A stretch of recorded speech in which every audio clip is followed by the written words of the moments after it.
Orange County Fire Authority had a unique opportunity to show the effectiveness of residential sprinklers at a Tustin Air Station.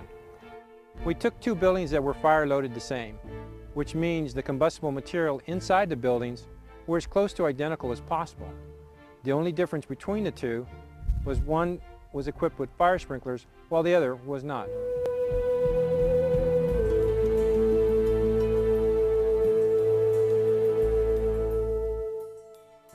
This room is furnished to represent a typical bedroom. There are pictures on the wall, drapes covering the windows, a bed with pillows and blankets, as well as other items. The fire is started in a trash can.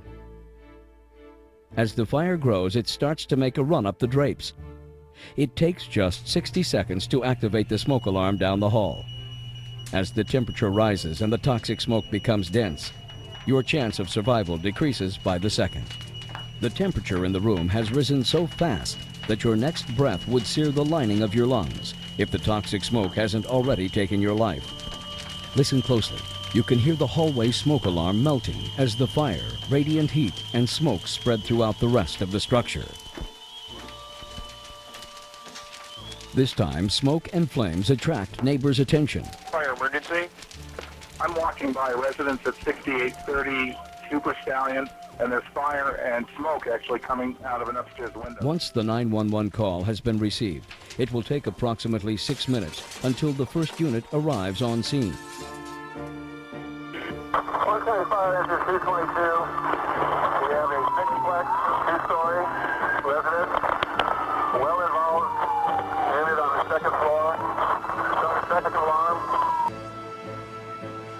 Local Region 222, copy your request for a second alarm, six-plex well involved, a battalion fire. It is now 13.5 minutes into the burn, and the entire room is engulfed in flames. As firefighters enter the structure, they must first extinguish fire that has spread throughout the building, and then make their way towards the point of origin.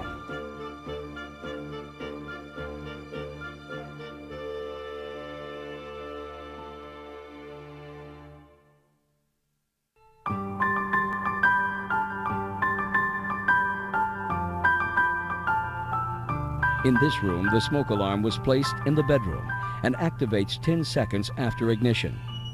In the previous burn, the smoke alarm was located in the hallway and took approximately a minute to activate.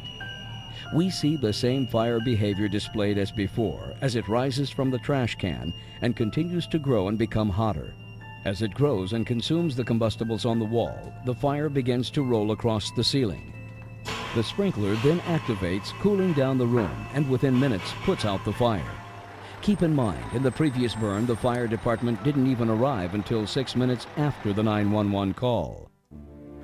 Common sense would tell you that sprinklers are a good thing, but I had no idea of how dramatic sprinklers can be in actually putting out fires without the presence of firefighters. On the non-sprinklered side, there was total devastation.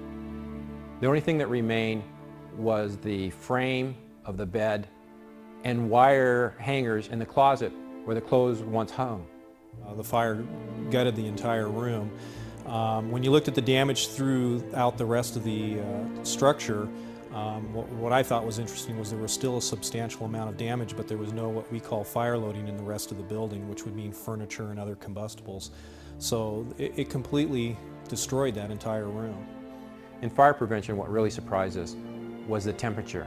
And not the temperature at the ceiling, which we expected to rise quickly, but how quickly the temperature rose at the lower levels. Within 2 minutes, it was over 200 degrees, which made it an untenable space. On the sprinklered side, it was a completely different story.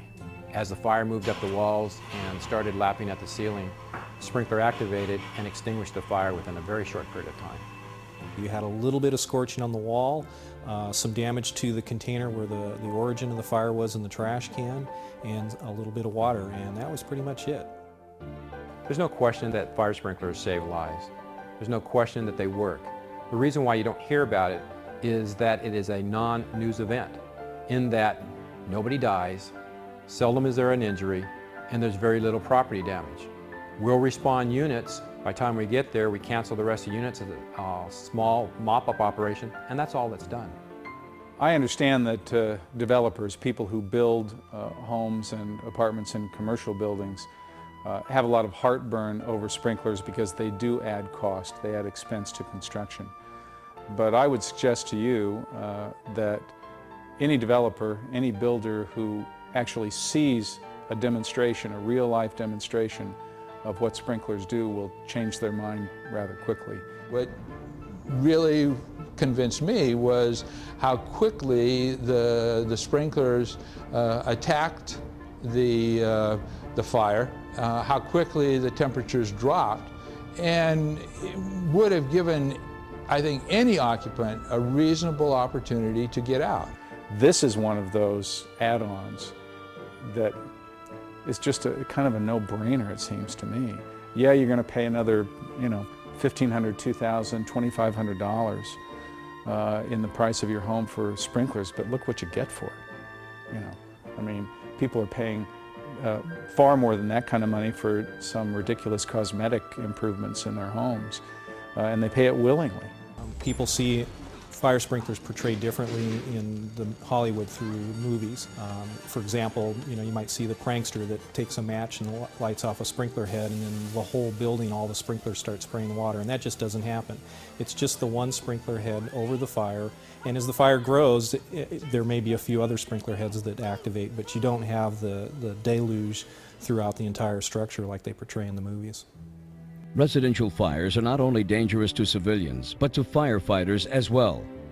When you see what it is that firefighters have to do and the risks they have to place themselves to fight a fire that otherwise would have been out before they even arrived, I mean, it's frightening. It's so dangerous, and this eliminates the danger, eliminates it. The advantage to having a residential sprinkler system installed is that's basically like having a full-time firefighter 24/7 on duty right there in every single room of your house, ready to activate at any given moment, and they will have that fire extinguished before the fire department even arrives. I think if city councils had an opportunity to see the demonstration that I saw, and if OCFA could present information on the actual cost, that I believe that the majority of councils would be convinced that their residents would be protected by residential fire sprinklers at a minimal cost. A month after this demonstration, Orange County experienced two similar residential fires, both starting in the kitchen. During the first fire, a young female teenager was taking an afternoon nap while the fire advanced through the house and took her life. 2 weeks later, a 6-month-old baby girl was left unattended in a high chair when a fire ignited. As the fire grew, fire sprinklers activated, sparing the child's life. Here we live in one of the most technologically advanced nations in the world, and yet we're allowing people to die in residence because of no sprinklers. I mean, every fire that I've gone to where there's been a fatality, had there been fire sprinklers there, not only would the damage been minimized, but a person would be alive to tell about that. Any developer, any builder who actually sees a demonstration, a real-life demonstration of what sprinklers do will change their mind rather quickly. You cannot put a price on life.